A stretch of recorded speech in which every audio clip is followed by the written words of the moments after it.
ದತ್ತಾಂಶವನ್ನು ಸಂಪೂರ್ಣವಾಗಿ ರಕ್ಷಿಸಿ, ಜಾತಿ ಸಮೀಕ್ಷೆಗೆ ಷರತ್ತು, ಸರ್ಕಾರಕ್ಕೆ ಬಿಗ್ ರಿಲೀಫ್.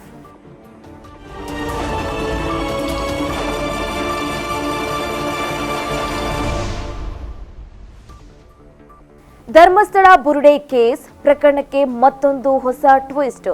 ಚಿನ್ನಯ್ಯ ಹಿಂದಿದ್ದ ಟೀಮ್ನ ಮತ್ತೊಂದು ಕಳ್ಳಾಟ ಬಯಲು.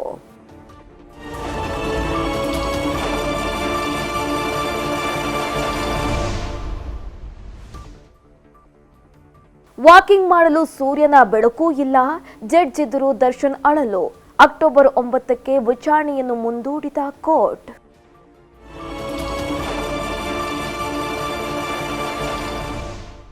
ಬೆಂಗಳೂರಿನ ರಸ್ತೆ ಗುಂಡಿಗಳು ಬಿಜೆಪಿ ದುರಾಡಳಿತದ ಫಲ. ರಸ್ತೆ ಗುಂಡಿ ಮುಚ್ಚುವ ಕೆಲಸಕ್ಕೆ 750 ಕೋಟಿ ಅನುದಾನ. ಡಿಸಿಎಂ ಡಿಕೆ ಶಿವಕುಮಾರ್ ಹೇಳಿಕೆ.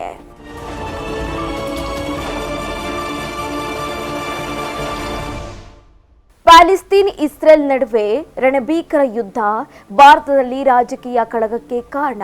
ಮೋದಿ ಸರ್ಕಾರದ ನೀತಿ ವಿರುದ್ಧ ಸಿಡಿದೆದ್ದಿರುವ ಕಾಂಗ್ರೆಸ್ ಅಧಿನಾಯಕಿ.